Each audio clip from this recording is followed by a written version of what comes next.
आप सभी का हार्दिक स्वागत।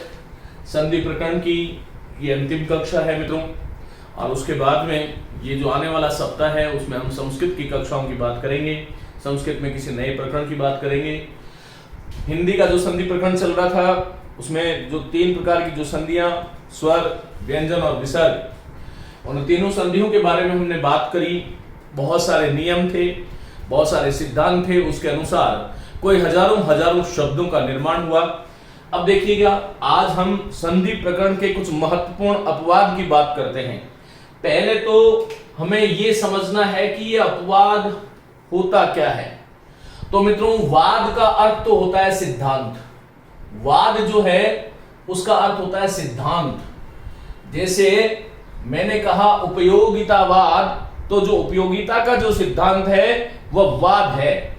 और अप उपसर्ग जुड़ गया तो अप का अर्थ हुआ दूर होना। अप मानी दूर होना। सामान्य तात्पर्य यह हो गया कि कोई शब्द जब किसी सिद्धांत से दूर हो जाता है, जिस शब्द का निर्माण, ध्यान से सुनिएगा, जिस शब्द का निर्माण जिस नियम से, जिस वाद से, जिस सिद्धांत से होना था, उसका निर्माण उस सिद्धांत और उस वाद, उस नियम से ना होकर के कोई और ही नियम से उस शब्द का निर्माण हो रहा है, तो ऐसे शब्दों को हम अपवाद कहते हैं। मैं लिख देता हूं अपवाद का अर्थ क्या होता है। सीधा सीधी बात यह है कि जो शब्द या जिस शब्द का निर्माण, जिस शब्द का निर्माण जिस सिद्धांत से, जिस सिद्धांत से होना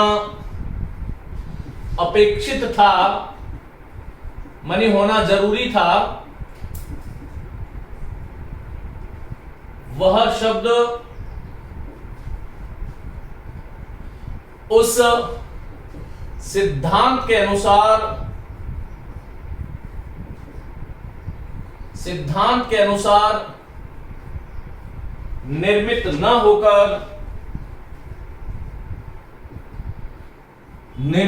होकर किसी अन्य सिद्धांत से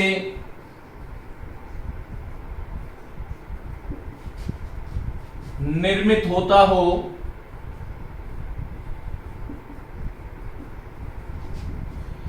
उसे हम अपवाद कहते हैं। पहले तो हमें यह समझ लेना चाहिए कि अपवाद होता क्या है। तो अपवाद का सीधा सीधा संबंध यह है कि वाद मानी सिद्धांत, अप मानी दूर हो गया। जिस शब्द का निर्माण जिस सिद्धांत, व्याकरण के जिस सिद्धांत से होना था, उस सिद्धांत से न होकर के किसी अन्य सिद्धांत से हो रहा है, तो वह अपवाद है। यह एक बात आपको क्लियर हो जानी चाहिए मित्रों। इस अपवाद के साथ साथ पर अपन यहां पर कुछ शब्दों में वर्ण का लोप हो जाता है, कुछ शब्दों में वर्ण का लोप हो जाता है। कुछ शब्द हैं जिसमें ह्रस्वीकरण की प्रक्रिया चलती है। ह्रस्वीकरण मानी दीर्घ होता है, दीर्घ का ह्रस्व हो जाता है। कुछ शब्द हैं जिसमें दीर्घीकरण की प्रक्रिया चलती है। कुछ शब्द हैं जिसमें आगम की प्रक्रिया चलती है। और कुछ शब्द हैं, देखिए, वर्ण लोप हो गया, ह्रस्वीकरण हो गया, दीर्घीकरण हो गया, कुछ में आगम हो गया, और कुछ जो है वो सिद्धांत से विपरीत हो जाते हैं। तो अपवाद में हम इन बातों की बात करने वाले हैं, इन चीजों की बात करने वाले हैं। पहले मैं यहां से शुरू करता हूं कि वर्ण का लोप कैसे हो जाता है। देखिए, कुछ ऐसे शब्द हैं जिसके अंत में मूलतः अक्षी होता है और रात्रि होता है, लेकिन यहां पर अक्षी जो शब्द है वह अक्ष में बदल जाता है, और रात्रि जो शब्द है वो रात्र में बदल जाता है। जब हम समस्त पद बनाते हैं या संधि युक्त पद बनाते हैं, तो अंत वाला जो रात्रि है, कहीं भी रात्रि होता ही नहीं है, कहीं भी अक्षी नहीं होता, अक्ष होता है। यह हमें ध्यान रखना है। मित्रों अक्षी वाले देखिए महत्वपूर्ण शब्द जो आपसे परीक्षा में पूछा जाता है ये सहस्त्र है, ये समर र है, सहस्त्र नहीं। और सहस्त्र के साथ में जब हम अक्षी जोड़ते हैं अक्षी का अक्ष हो जाएगा और ये शब्द बन जाएगा सहस्राक्ष। आप याद कीजिएगा जब मैंने आपको दीर्घ स्वर संधि पढ़ाई थी तब मैंने यहां पर इन शब्दों को लिया था, अक्षी वाले शब्दों को। शब्द बहुत सारे बन सकते हैं। इसी प्रकार से प्रति के साथ में जब अक्षी जोड़ते हैं तब प्रति और अक्षी जोड़ेंगे तो अक्षी का अक्ष आदेश हो जाता है और शब्द प्रत्यक्ष बन जाता है। अब मैं कुछ शब्द बोल रहा हूं, जिन विद्यार्थियों ने दीर्घ संधि की कक्षा नहीं देखी है वो दीर्घ संधि वाला दीर्घ स्वर संधि के नाम से एक व्याख्यान है, उसको देख ले। तब यहां पर वहां पर बहुत सारे शब्द अक्षी से मैंने कम से कम 15 शब्दों का निर्माण किया है। अधि और अक्षी से अध्यक्ष बनता है, कमल और अक्षी से कमलाक्ष बनता है, विरूप और अक्षी से विरूपाक्ष बनता है, धूम और अक्षी से धूमाक्ष बनता है। तो बहुत सारे शब्द वहां पर है, उसको वहां पर देखें। एक बहुत ही लोकप्रिय अशुद्धि है भारत में और वो है नवरात्रि। ये नवरात्रि शब्द अशुद्ध है। तो शुद्ध क्या होगा, ये देखिएगा नव शब्द था और यहां पर रात्रि के साथ सब संधि करते हैं तो रात्रि जो है वो रात्र में बदल जाता है और ये शब्द बनेगा नवरात्र। इसी प्रकार से मैं ये बता चुका हूं अहन के साथ में जब रात्रि को जोड़ते हैं तब ये शब्द बनता है अहोरात्र। और जो है दिवा के साथ में जब रात्रि शब्द को जोड़ते हो, ये बहुत ही महत्वपूर्ण है शुद्ध अशुद्ध की दृष्टि से भी, तो ये शब्द बन जाता है दिवा रात्र। और जो है एक शब्द और है पांच और रात्रि को जोड़ते हो तो यहां पर ये जो शब्द है वो बनता है पंचरात्र या पांच रात्र, पंचरात्र और पांच रात्र। इस प्रकार से रात्रि का रात्र आदेश हो जाता है, अक्षी का अक्ष हो जाता है। यहां पर ये वर्ण लोप हुआ है। अब ऐसे बहुत सारे शब्द होते हैं जिसमें ह्रस्वीकरण की प्रक्रिया चलती है। ह्रस्वीकरण की प्रक्रिया से हमारा तात्पर्य क्या है मित्रों, कुछ शब्द है जिसके अंत में जब संधि करते हैं तब आभा आता है और आभा का जो आ है उसका अ बन जाता है। और देखिए जैसे मैंने अरुण के साथ में जब आभा शब्द को जोड़ा तो ये शब्द क्या बना, अरुणाभ बना। इसी प्रकार से मैंने अमित के साथ में जब आभा शब्द का जोड़ा तो ये क्या बना, अमिताभ। अमित और आभा, आभा जो शब्द था उसका आभ बन गया तो अमिताभ बन गया। इसी तरह से स्वर्ण के साथ में आभ को जोड़ेंगे, आभा को जोड़ेंगे तो स्वर्ण और आभा ये आ है, इसका ह्रस्वीकरण होकर के इसका अ हो जाएगा और ये शब्द बनेगा स्वर्णाभ। इसी प्रकार से रक्त के साथ में जब आभा जोड़ते हैं तब ये शब्द बनता है रक्ताभ।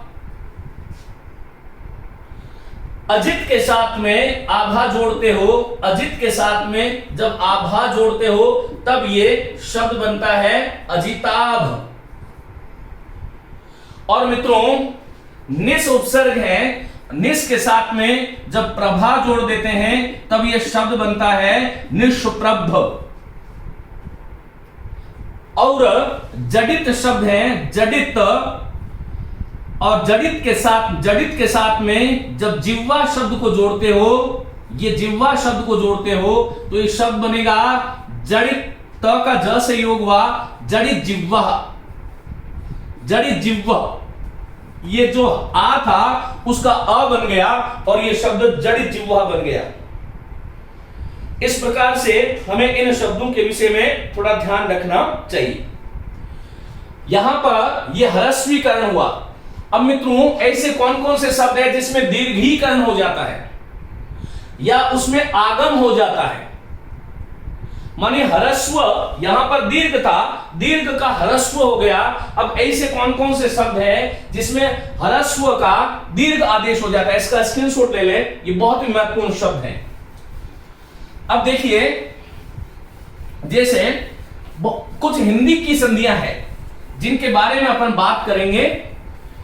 तो देखिए,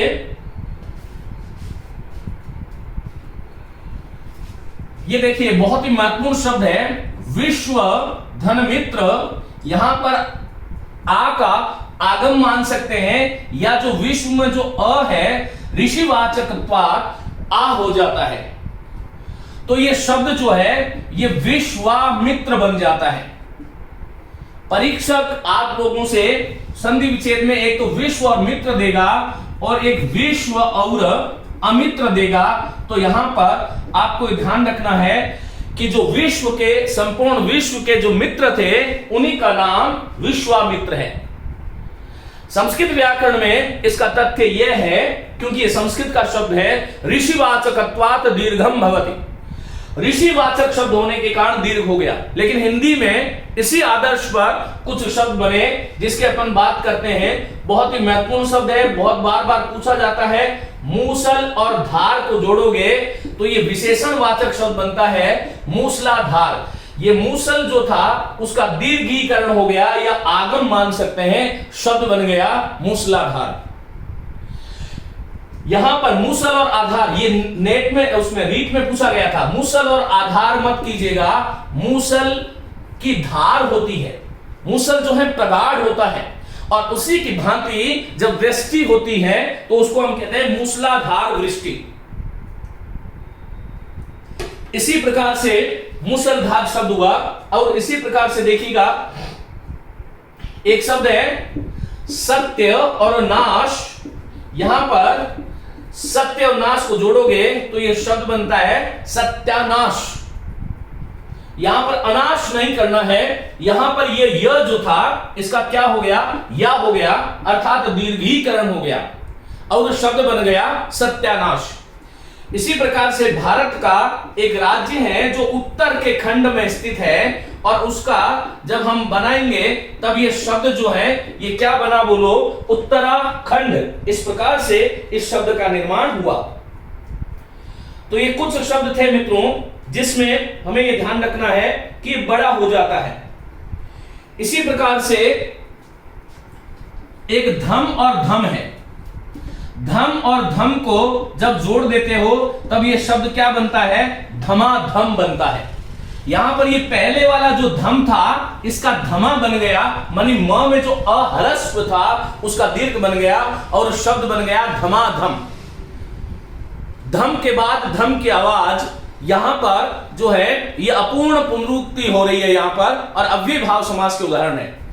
इस धमाधम के कुछ भाई और है, बार बार लिखने की जरूरत नहीं है। जैसे मैंने सट और सट बोला तो ये अपने आप ध्वनि जो है ये सटासट, ये हिंदी की संधियां हैं। संधि प्रकरण में ये ध्यान रखिएगा, जितने भी शब्द हैं उसमें हिंदी की संधि में 95% शब्द, इसका मतलब ये नहीं है कि 94.99% नहीं है, करीबन 95% जो शब्द हैं वह सारे के सारे शब्द तत्सम हैं। क्योंकि शब्दों के 3 भेद होते हैं, रूढ़, यौगिक और योग रूढ़। रूढ़ शब्द वह होता है जिसमें कोई संधि समास उपसर्ग प्रत्यय नहीं होता, उसका अर्थ प्रसिद्ध हो जाता है। घोड़ा घोड़ा क्यों है किसी को नहीं पता, हाथ हाथ क्यों है, पैर पांव क्यों है किसी को नहीं पता, वो रूढ़ है। और यौगिक शब्द वह होते हैं जिसमें संधि समास उपसर्ग और प्रत्यय, और यौगिक शब्द जो है वो तत्सम शब्दों की संरचना है। यहां पर देखिएगा ये भी यौगिक है, लेकिन ये उन 5% में आता है, ये ध्यान रखिएगा। तो धम और धम से धमाधम, सट और सट से सटासट। बाकी मैं आपको जो है कुछ शब्द बोल देता हूं, आपको समझ में आ जाएगा। सट और सट को जोड़ोगे तो सटासट, फट और फट को जोड़ोगे तो फटाफट। इसी प्रकार से तड़ातड़, फटाफट, सटासट, धमाधम, घमाघम, बहुत सारे शब्द इसी आदर्श पर बनते हैं। मित्रों एक शब्द है जिसको हम गलत रखते हैं, और रात की जब आवृत्ति होती है, मैं जानता हूं कि आप लोग सभी रातों रात शब्द का प्रयोग करते हैं। ये रातों रात नहीं होता, ये अनुस्वार नहीं होगा, शब्द होगा रातों रात। रात ही रात में अव्ययभाव समास का उदाहरण हो गया। और संधि की दृष्टि से कहूं तो ये रात जो था उसमें अ का ओ आगम हो गया, आगम यानी जुड़ गया। पहला यहां पर धम का धमा बना, यहां पर रात का रातू नहीं बनेगा, क्योंकि रातू तो बहुवचन हो जाता है। तो रातों रात का बहुवचन रातू है। हम बोलने में रातों रात शब्द बोल रहे हैं। इसी प्रकार जब आप हाथ के साथ हाथ को जोड़ते हो तब यह शब्द क्या बनता है? हाथों हाथ नहीं बनेगा, हाथों हाथ। लेकिन हम यहां पर अनुस्वार लगा देते हैं और बोलते भी हाथों हाथ है। तो प्रयास हमें करना चाहिए कि ये छोटी सी गलती है, लेकिन छोटी सी गलती आपको पीछे कर सकती है। इसी प्रकार दिन और दिन को यदि आप जोड़ते हो तो शब्द क्या बनेगा? बोलो, दिनों दिन बनेगा। ये हिंदी की कुछ संधियां हैं जिनके बारे में हम बात कर रहे हैं। तो मित्रों, इस प्रकार से कुछ और शब्द हैं जो हिंदी के शब्द हैं, उसको मैं पहले लिख देता हूं, फिर तत्सम शब्दों की मैं बात करूंगा, क्योंकि तत्सम शब्द हर कोई पढ़ाता है, लेकिन यह जो शब्द है ये उपेक्षित शब्द है और कदाचित ये परीक्षा में आ जाते हैं। इसी प्रकार से देखिए, कुछ शब्द हैं जिसको हमें किस रूप से समझना चाहिए। यहां पर देखिए लोप होगा। कैसे लोप होगा? जैसे मैंने एक शब्द लिया लकड़ी और एक शब्द लिया हारा शब्द लिया। जब लकड़ी को हारा के साथ जोड़ूंगा तो ये लकड़ी जो था उसका लकड़ बन गया और ये शब्द बन गया लकड़ी हारा। हारा मनी लाने वाला। इसी प्रकार से लड़का शब्द है और लड़का के साथ में जब पन जोड़ते हो तो आ का ह्रस्वीकरण होकर के ये शब्द जो है वह लड़कपन बन जाएगा। बच्चा शब्द है, बच्चा में डबल च है और पन प्रत्यय है, इसकी भाववाचक संज्ञा बन जाती है बचपन। लड़कपन भी भाववाचक संज्ञा है। आपसे कोई लड़का की भाववाचक संज्ञा पूछे तो लड़कपन है, और बच्चा की भाववाचक संज्ञा पूछे तो बचपन है। इसी प्रकार से मित्रों, घास और आरा, यहां पर यह सब बन जाएगा घसियारा। इसी प्रकार से हाथ और लेवा, इसको जोड़ दोगे तो हाथ का हत आदेश होता है हमेशा ही, ये ध्यान रखना। हाथ का हत बन गया और ये शब्द बन गया हत लेवा। अब मैं इसको अपवाद भी कह सकता हूं इस दृष्टि से, क्योंकि इसके नियम तो कुछ थे नहीं, लेकिन मैं ये कह सकता हूं कि इस कक्षा को हम दो भागों में बांट सकते हैं, अपवाद एवं हिंदी के जो तद्भव शब्द है, हिंदी के जो तद्भव शब्द है उसकी संधियां इस प्रकार से। इसी प्रकार से हाथ और कड़ी को जोड़ देते हैं तो ये शब्द क्या बनेगा? बोलो, हथकड़ी बनेगा। और हाथ और घड़ी को जोड़ देते हैं तो हाथ हमेशा हाथ में बदल जाता है, तो ये शब्द बनेगा हथ घड़ी। और हाथ के साथ में जब करघा शब्द को जोड़ देते हो तब ये शब्द बनेगा हथ करगा। मित्रों, इसी प्रकार से घोड़ा और दौड़ को जोड़ते हो, घोड़ा और दौड़ को जोड़ते हो तो ये शब्द बनेगा घुड़दौड़। घुड़दौड़, घुड़दौड़ शब्द बनेगा। इसी प्रकार से पानी और घाट को जब जोड़ते हैं तो पानी, जैसे हाथ हमेशा हत बन जाता है, पानी जो है वो पन बन जाता है, घाट का घाट ही रहता है, घाट का घट हो जाता है और ये शब्द बन जाता है पन घट। इसी तरह से पानी के साथ में जब डुब्बी शब्द का प्रयोग करते हैं तब ये शब्द बनता है पनडुब्बी। पानी में डूब कर चलने वाली है, जो मध्यम पदलोपी तत्पुरुष समास यहां पर होता है। इसी प्रकार से पानी के साथ में जब चक्की जोड़ते हैं तब ये शब्द जो है ये बनता है पनचक्की। और इस प्रकार से एक शब्द है मीठा और एक शब्द है बोला, यहां पर ह्रस्वीकरण हो जाएगा और यह शब्द बनेगा मिठ बोला। तो ये कुछ शब्द हैं जिनके बारे में हमें ध्यान रखना चाहिए कि किस प्रकार से इन शब्दों में परिवर्तन होता है। एक बार इसका स्क्रीनशॉट लें। इसी प्रकार से कुछ और शब्द हो सकते हैं, जैसे कान जो है ना उसका इसके साथ ही लिख लीजिएगा। कान के साथ में जब पट्टी जोड़ते हैं तब ये शब्द जो है वो कन पट्टी बन जाता है। कान का कन आदेश होता है, पानी का पन, हाथ का हत आदेश होता है। तो कान के साथ में पट्टी जब जोड़ा तब ये कनपट्टी शब्द बन गया। और एक शब्द इससे और बनता है कान से एक शब्द और बनता है, वो है कान है फटे जिसके। कान और फटा से कान का कन हो जाएगा और ये शब्द बनेगा कन फटा। इसी प्रकार से इसको एक बार आप जो है स्क्रीनशॉट लें। कुछ और शब्द हैं जिनके बारे में अपन बात करते हैं मित्रों। एक शब्द है मीठा और बोला, हमने बात कर ली, मिठ बोला शब्द बनेगा। और इसी प्रकार से एक जो शब्द है वो शब्द है छोटा और भैया। तो ये छोटा जो है वो हमेशा छुट बन जाता है, ओ का यहां पर ऊ बन गया और ये शब्द बनेगा छुट भैया। छोटा और भैया को जोड़ेंगे तो ये छुट भैया बन जाएगा। और छोटा और पन को जोड़ेंगे, छोटा के साथ में पन प्रत्यय ये भाववाचक संज्ञा बनाता है, तो ये शब्द छुटपन बनेगा। इसी प्रकार दो और पहर को जोड़ेंगे तब ये शब्द जो है वह दोपहर बन जाएगा। दो जो है वो दू में परिवर्तित हो गया। और दोपहर से दोपहर, दो और नाली को जोड़ोगे तो दो जो है वो दू बन जाता है दुनाली। ये जो दोपहर हम कह रहे हैं ये गलत है, ये हमें ध्यान रखना है। इसी प्रकार से दो और पट्टा को जब जोड़ते हो तब ये शब्द जो है वो दुपट्टा बनता है। यहां पर हम कभी भी दोपट्टा नहीं कहते हैं, दुपट्टा कहते हैं। कभी दोनाली नहीं, दुनाली कहते हैं।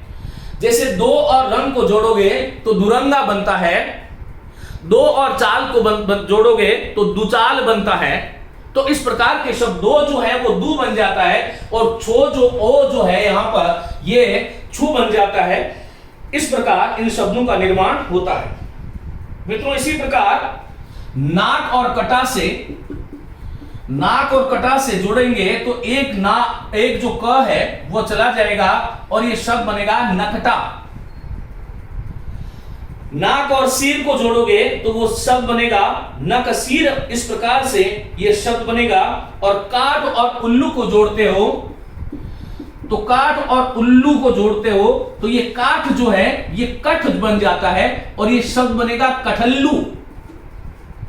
उल्लू में ऊ बड़ा होता है।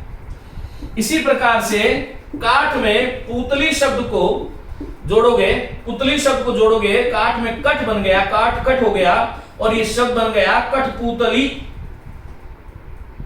इन शब्दों में कुछ एक निश्चित परिवर्तन हो रहा है। देखो, जैसे हाथ का हत आदेश हुआ, पानी का पन हुआ, घोड़ा का घुड़ हुआ, घोड़ा और दौड़ घुड़दौड़ बना। इसी प्रकार से नाक और चढ़ी करोगे तो नक चढ़ी। इस प्रकार से ये शब्द बन जाएगा। नाक जो है उसका नक बन रहा है, काट का कट बन रहा है, छोटा का छुट बन रहा है, घोड़ा का घुड़ बन रहा है, हाथी का हाथ बन रहा है, हाथ का हथ बन रहा है, पानी का पन बन रहा है। ये कुछ शब्द हैं जो बहुत ही आवश्यक हैं। इसके साथ ही कुछ और शब्द मैं आपको बता देता हूं जो वस्तुतः तद्भव शब्दों की संधियां हैं। आइए हम उसके बारे में बात करते हैं। मुझे शब्द आज थोड़े ज्यादा बताने हैं, इसलिए मैं थोड़ा जो है आप लोगों से उम्मीद करता हूं कि आप इसको थोड़ा फटाफट लोगे। एक और लोता को जोड़ते हो तो ये शब्द बनता है इकलौता। मध्य और धार, ये मध्य जो है उसका मज आदेश बन जाता है, ये शब्द बनता है मझधार। इसको हम मंझधार बोल देते हैं, मंझधार, जो कि गलत है। तो मध्य और धार से मंझधार, इस प्रकार से शब्द बनेगा। इसी प्रकार से रानी के साथ में वास शब्द जोड़ते हो तो ये शब्द रनवास बनता है। घना के साथ में चक्कर जोड़ देते हो तो ये शब्द जो है वो घन चक्कर बनता है। खेल के साथ में आड़ जोड़ते हो, वाड़ जोड़ते हो तो ये शब्द खेल जो है वो खिल बन जाता है और ये शब्द बनता है खिलवाड़। इसी प्रकार से खेल और आड़ी से जो शब्द बनेगा वह खिलाड़ी बनेगा। और एक शब्द और बहुत महत्वपूर्ण है, साधु और अकड़ी। ये अकड़ी जो है अकड़ के बोलने वाला, और साधु जो अकड़ करके बोलता है उस भाषा को हम बोलते हैं साधु का सधु बन जाता है और ये शब्द बन जाता है सधु कड़ी। शब्द बनेगा सधु कड़ी। इस प्रकार से हमें इन बातों का ध्यान रखना चाहिए। मित्रों, इसी प्रकार से एक शब्द है आधा और खिला। आधा हमेशा अध बन जाता है और ये शब्द बनता है अधखिला। इससे बहुत सारे शब्द बन सकते हैं आधा से। जैसे हमने कहा आधा के साथ में जब मरा शब्द जोड़ते हो तब ये शब्द क्या बनता है, बोलो, अधमरा बनता है। आधा के साथ में कचरा जोड़ते हो तो ये शब्द क्या बनता है, बोलो, अधकचरा बनता है। इस प्रकार से इन बातों का ध्यान रखना चाहिए। उम्मीद है आपको बहुत सारे नए शब्द और उन शब्दों का तरीका आपको सीखने में आया होगा। जैसे मैंने एक और लोटा से एक का इक बन जाता है, इसी प्रकार पिछली बार रीट में पूछा था, 1 और 30 को जोड़ते हो तो 31 नहीं होता है, 31 बनता है। ये एक जो है उसका इक बन जाता है। इसी प्रकार से यक और यक को जोड़ते हो तो यका यक, इस प्रकार से शब्द का निर्माण होता है। इन बातों का आपको ध्यान रखना है। 8 के साथ में जब अन्नी जोड़ते हो तो 8 चेंज टू 8 और अन्नी का नी रह जाता है तो ये शब्द बनता है अठन्नी। 8 आनों का समूह। 4 के साथ अन्नी जोड़ते हैं तो 4 का चौव बन जाता है, शब्द बनता है चौवन्नी, चौवन्नी। इस प्रकार से ये कुछ हिंदी की संधियां हैं, इसको आप स्क्रीनशॉट ले लें, जो कि बहुत ही महत्वपूर्ण है और मुझे लगता है कि इनको जानना जरूरी है। कुछ शब्द और है इसके साथ में, एक बार और लिख लो। जैसे एक शब्द है, मिटा देता हूं मैं इसको। एक शब्द है गांठ और जोड़ से गठ जोड़, बहुत ही महत्वपूर्ण शब्द है। गांठ चेंज टू गठ। गांठ और जोड़, इसको जोड़ा, जैसे इसको जोड़ा तो ये शब्द बनता है गठ जोड़ा। गठ जोड़ भी और गठ जोड़ा भी। एक शब्द है गांठ के साथ में जब ईया प्रत्यय जुड़ता है तो हालांकि ये प्रत्यय से है लेकिन संधि में आपको पता होना चाहिए, गांठ वाला जो रोग है उसको हम गठिया रोग इस रूप से बोलते हैं। गांठ और ईया से गठिया बोलते हैं। मित्रों, एक शब्द और है, जैसे काला शब्द है, काला के साथ में मुहा शब्द जोड़ते हो, काला का कल बनता है तो शब्द बनेगा कलमुहा। तो मैं उम्मीद करता हूं कि इन शब्दों को आपने बहुत अच्छे ढंग से समझा है और कभी भी जीवन में इनको गलत नहीं करोगे, ऐसा मैं आप लोगों से उम्मीद करता हूं। इसका आप स्क्रीनशॉट ले लें। बहुत सारे शब्द हैं जो इस प्रकार से हमें बनाना चाहिए। जैसे बच्चा और पन से बचपन बनता है, बड़ा और पन से बड़पन, वहां पर बड़ा का बड़ बनता है, बच्चा का बच बनता है, गांठ का गठ बनता है, हाथ का हथ बनता है, पानी का पन बनता है, काला का कल बनता है। इस प्रकार से एक का इक बनता है, घोड़ा का घुड़ बनता है। ये जो शब्द मैं बता रहा हूं, इन शब्दों को बार बार हृदयंगम कीजिएगा, क्योंकि ये हिंदी की संधियां हैं, हिंदी की अपनी संधियां हैं। हिंदी इन्हीं संधियों को लेकर के इतराती है, ये ध्यान रखिएगा। उसकी अपनी चाल से बनी हुई संधियां हैं जिसमें कोई नियम नहीं है। यहां पर लोक व्यवहार का नियम है। हाथ का हथ बनने में कोई नियम नहीं काम करेगा।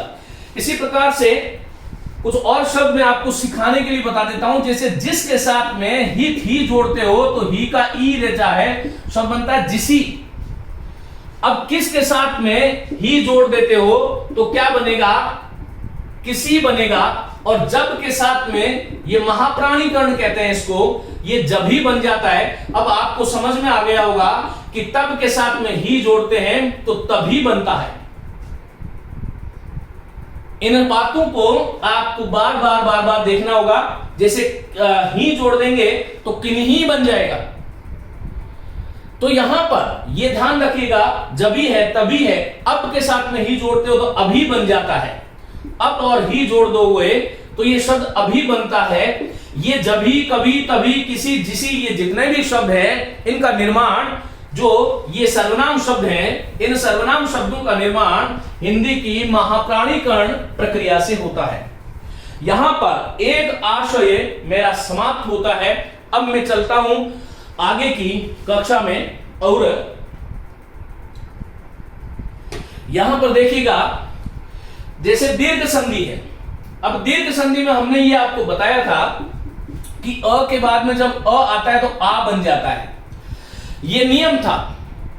लेकिन अब क्या हुआ, जैसे मैंने सार और अंग को जोड़ा तो ये र वाला अ और अ मिलकर के ये आ बनना था और ये शब्द सारांग बनता, तब तो ये दीर्घ संधि का उदाहरण बन जाता, हमें कोई समस्या नहीं होती। लेकिन सारांग शब्द गलत है और ये शब्द बना सारंग। आपने पर रूप और पूर्व रूप ये संधियों के नाम आपने सुने होंगे, लेकिन मैं अभी इनको हिंदी की कक्षा में आपको बताना नहीं चाह रहा। ये अपवाद माना जाएगा सारंग शब्द।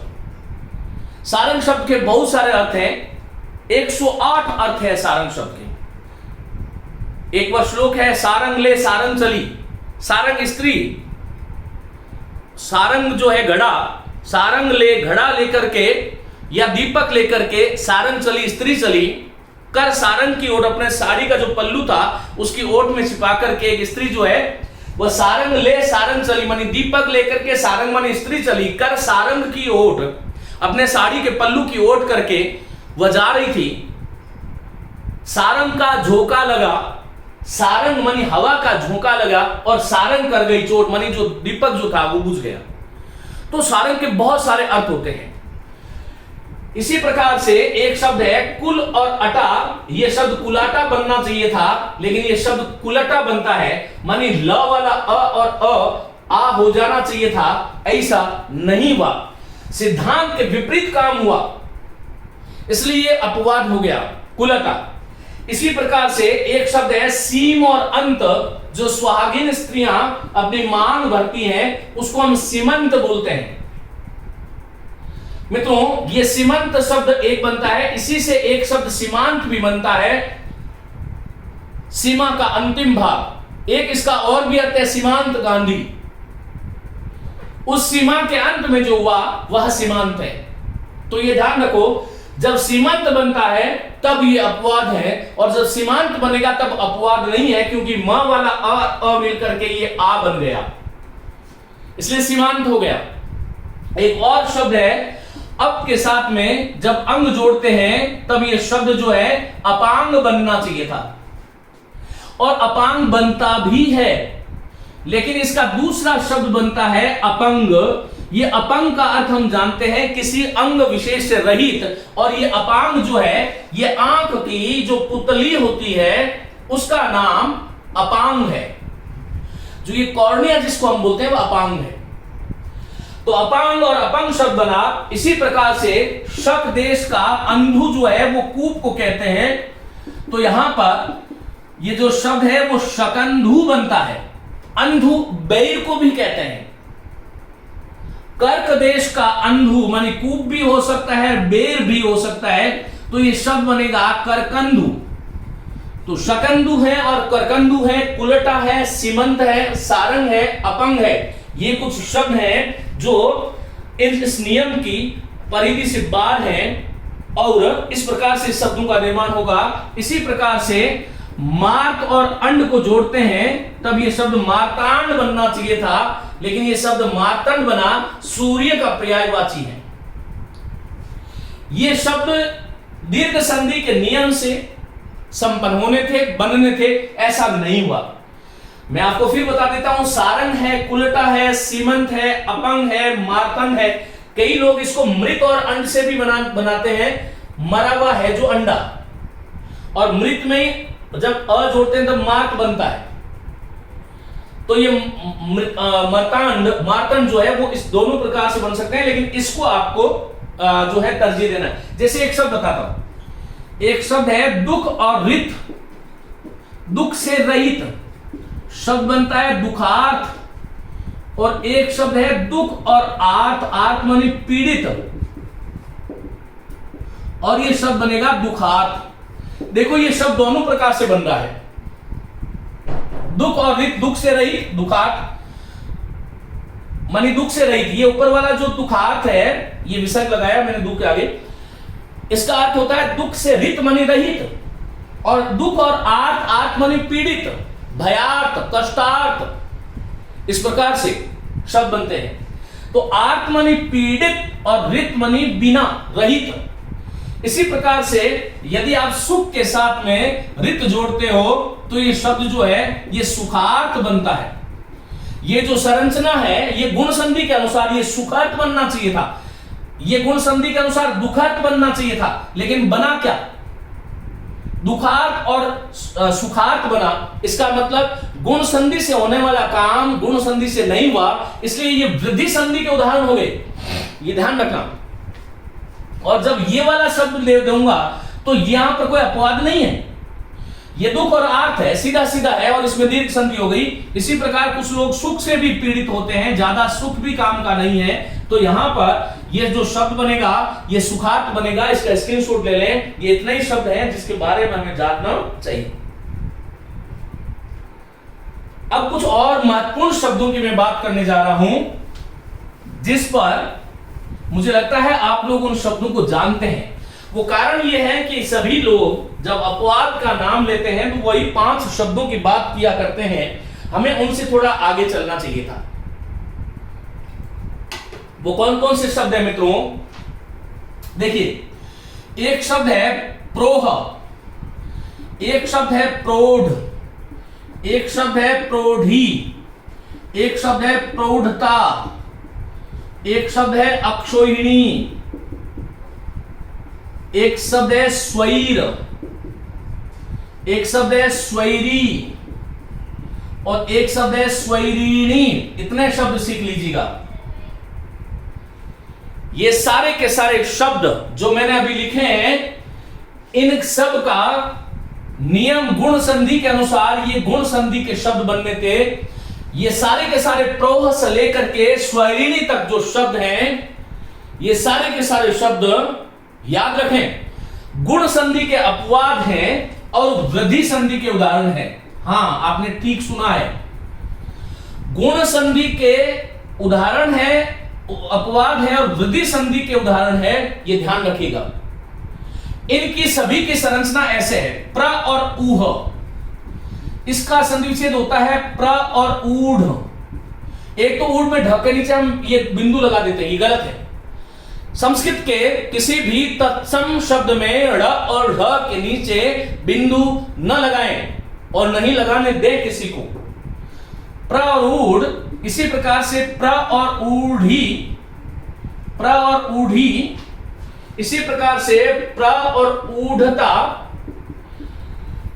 अक्ष और उहीनी। देखो, मैं इस शब्द को, एक शब्द को 5 मिनट तक बताऊं या 5 सेकंड तक बताऊं, कोई फर्क नहीं पड़ता, आपको समझ आना चाहिए। स्व और ईर, स्व और ईरी, और स्व और ईरीणी। ईरीनी होगा प्रति, तो फिर नहीं हो जाएगा। तो मित्रों, आइए, इनका संधि विच्छेद ये है।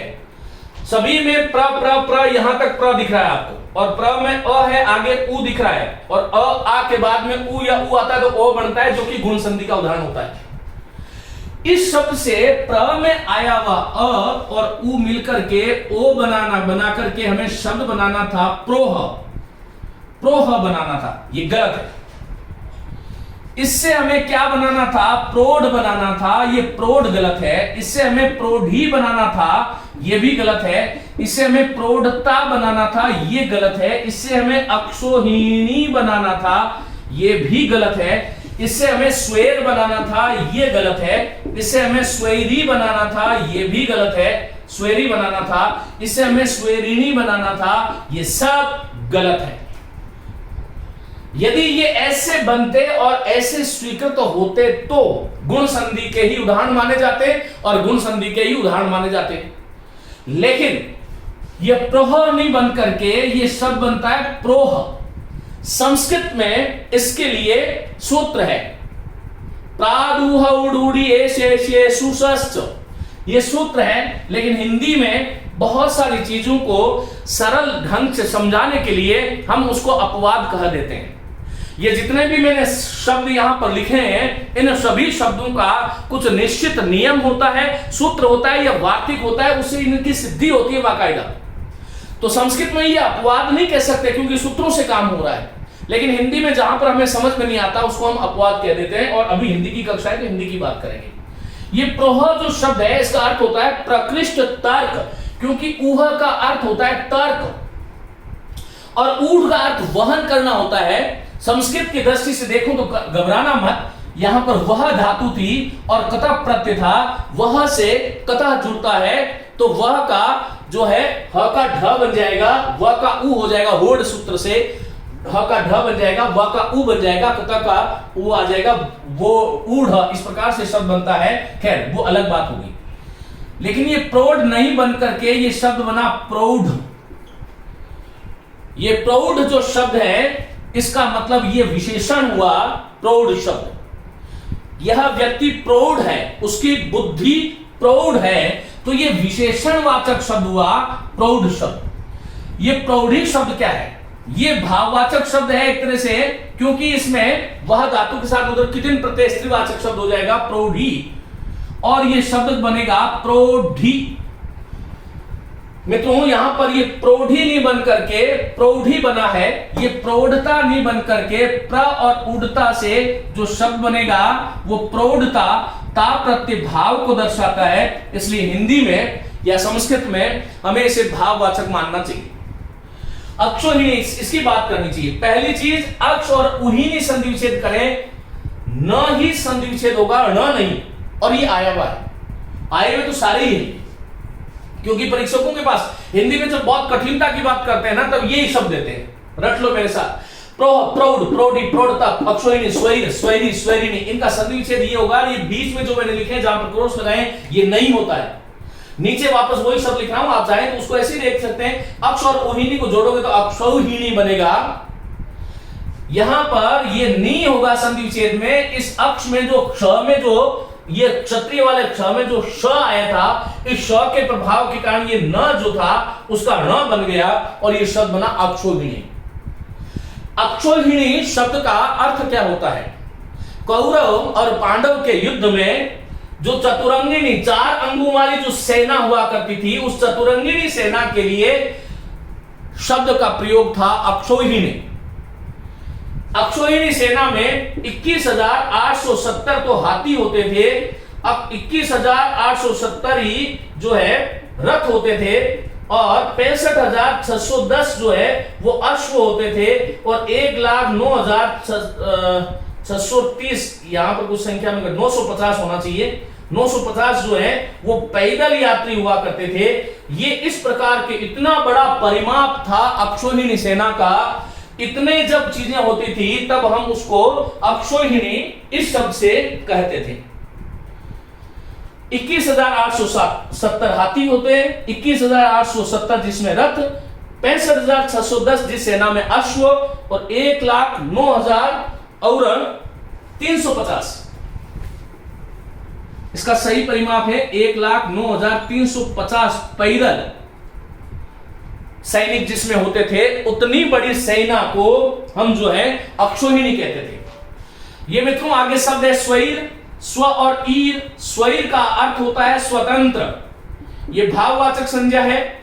ये स्व और ईरी से स्वैरी शब्द बनेगा, और इसका ये शब्द विशेषण है किसका? पुल्लिंग का। स्वतंत्र रूप से विचरण करने वाला जो व्यक्ति है वो स्वैरी है, और ऐसी स्त्री जो स्वतंत्र रूप से विचरती है उसके लिए शब्द आता है स्वैरिणी।